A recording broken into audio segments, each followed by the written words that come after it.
Hey guys, Huzz here. Now I'm going to make a new mini series if this one does okay, and it's to what champions are good in solo queue for what lane. Now this video I'm going to focus on mid lane as that's the lane I have played the most and I have the most experience with. Now this question is asked through a number of reasons. A lot of people want to increase their chances of winning in solo queue. People ask professionals, what is their favorite champions to play in solo queue? What do they feel are the strongest picks? Now, in my opinion, it's not the best idea to ask a professional or someone at that high ELO, because at that high ELO, you can play anything. Everybody's kind of knows each other, everybody's friendly, and they don't really mind if they lose, because they always know they're going to be around that ELO anyway. Now, I'm just simply going to focus on what champions should you play to get to the higher ELO. I'm talking about someone who is bronze trying to get to maybe gold or high silver, or someone that's silver trying to get to platinum, that type of thing. Now, as myself, I'm a Platinum ELO person. I'm currently at 100 points in Platinum 5. I haven't lost a game in Platinum yet, so I'm 2 wins away from going to Platinum 3. Now, I'm someone who mains mid and can pretty much play every single mid in the game. I own most champions in the game, as I do like playing, most of the roles in the game as well. Now, I do have my favourites, but my favourites are technically not the best choices for solo queue. Now, I will say one thing. Obviously, I've said in the past, if you have a champion that you really like and they're viable and they're okay to play, pick that. You will not be, you'll not be better at a champion really that is your favorite. Always play your favorite champion. If it's good, it can farm well, it can trade well, etc. But I am going to go over a few options that I believe will increase your chances of winning if you don't really care about what champion you want to play. And obviously, you have to take into account, you still have to be good at this champion. You still have to, know the mechanics. You still have to know everything about the, trading. Have to know the matchups. Have to, when to pick these champions. Now, the first 3 champions I'm going to show you are 3 champions that I personally use to get into Platinum. And now, these 3 champions, I believe you can play against any, matchup in the game and still do well against. They do have, their strengths and weaknesses, but here are the first 3 champions I'm going to call. So these are the first 3 champions. You'll notice that it's Lux, Ryze, and Kayle. All these 3 champions, as I've said, I think do really well against any, champion in the game. They can trade well, they can CS well against everything. Obviously, there are certain situations that you should play more aggressive, and certain situations you should play more passive against certain champions. But as I said, all these 3 champions can play against anything. Now I'm going to start with Kayle. Kayle's really strong in lane. When you learn her, she's easy to CS with when you know the animation and the damage ratios. She has mild CC to help chase people or help like a jungler to gank. She can be played in multiple roles, jungle and top as well, but I do think her best lane is mid. But the strongest feature about Kayle is her ult. She can choose to save anybody on a team for 2.5 seconds, immune.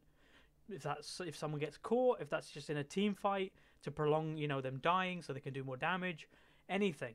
It helps you win trades in lane. Many times I've got kills when I've been really low health, but I managed to kill them just simply because I had Kayle. So yeah, Kayle is a really good option for solo queue. Now moving on to Ryze. Now Ryze is a champion that a lot of people use to get ELO. Best example being Athene. Now Athene has just got Diamond.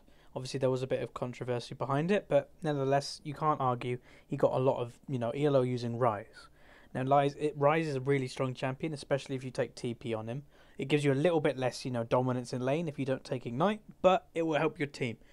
Teleport gank bot lane with teleport, get a double kill maybe, or make sure they even base, and there's a free dragon, and then hey presto, your team's, fairly ahead. I played Ryze quite a bit to get up solo queue. I still believe that he's my most played champion, although I haven't played him in a couple of weeks now. He's just brilliant. He's one of the tankiest mages in the game. He has hard CC with his W. He's hard to kill. His laning phase really early, is not very strong. But once he gets his core items, Rod of Ages, Tear, you're set for the rest of the match. Now, Lux is a champion that is one of my favourite champions to play. Although I haven't played her as much, nowadays. I still really enjoy playing her. She has really good trading potential, her spells, she has a hard, CC with her Q, she has a shield, she has the auto attack passive, that's brilliant for trading, but then her ult is, 1 high burst, if you get that across everybody in a team fight, that's a lot of damage, but it's also really capable of stealing buffs. She can work like a Gragas, which Gragas can double barrel to steal buffs. She can do that with ult, but from a much higher range, so the enemy, don't expect it. That's pretty good advantage in solo queue, stealing away, say, a blue buff from your lane opponent or that type of thing. It messes with people in their minds. If you have a lane opponent that keeps stealing your buffs, that may make you in a bad mood, especially in solo queue, and that might make you, be able to win the game if you are a Lux. Okay, for solo queue, as I've said in this video and in the past, play the champions you know and play the champions you want to play. Now, in these two groups, I've split into champions that I personally like playing, and I feel like, they are really good at solo queue, if you know them. Now, the first group is, all champions that some, vary in difficulty. You've got TF and Syndra there that are arguably some of the hardest mids to play. And then you've got Karthus and Anivia that are quite, relatively easy to play. They are very good at farming, wave clear, stay in mid until late game where they just become a monster. Obviously, you have Karthus and TF there for global presence, that TF actually leaves lane to go roam and gank. We have Karthus who just simply farms in mid, farms jungle creeps when he cans, and presses R, at the right time, and maybe picks up a double kill or a couple of assists. Now, the second group is the assassin group, where these guys pick a target and they can burst it. Now, in solo queue, that's a really good thing, because if you're doing okay in mid, and say the enemy AD is getting fed and there's nothing you can do about it, when it comes to late game, if you play one of these champions, very likely you can still pop that AD if you do okay. Now, with these champions, you do have to take into account, if you do not do well, I'm not going to say they're useless, but you do very little damage, because these champions are built around getting items. These champions do not have amazing, base damage. They scale really well with items. That's why when they get fed, they snowball a game. If you're fairly confident with how you're going to play in solo queue and what your lane opponent is, I recommend picking one of these champions, because maybe you could throw a Kali in there as well, because you just get kills in lane, and then you start roaming yourself, and then you just snowball the game completely, and there's a free win in solo queue.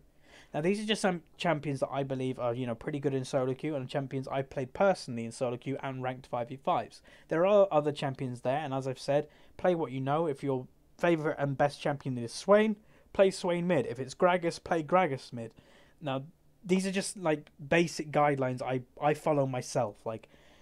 If I'm playing, say if there's a Karthus mid, then I'll look to the bottom group of assassins, because I know Karthus is weak in lane, or fairly weak in lane, and he's fairly squishy early on. So then immediately I'd look for Kha'Zix or Zed to try and get an early kill on him and try and snowball the lane. Always take these type of things into account. Now, these are just some recommendations I made, what champions to play in solo queue, and this is just my opinion. Everybody has their own opinion, and that is basically why I make my videos. I want to help people with my opinion. As I've said, if you have a favourite champion, if you think a champion's really effective and it's worked for you, that's good, use it. The next time I'll probably cover jungle, what junglers to use in solo queue. And remember, keep playing League of Legends.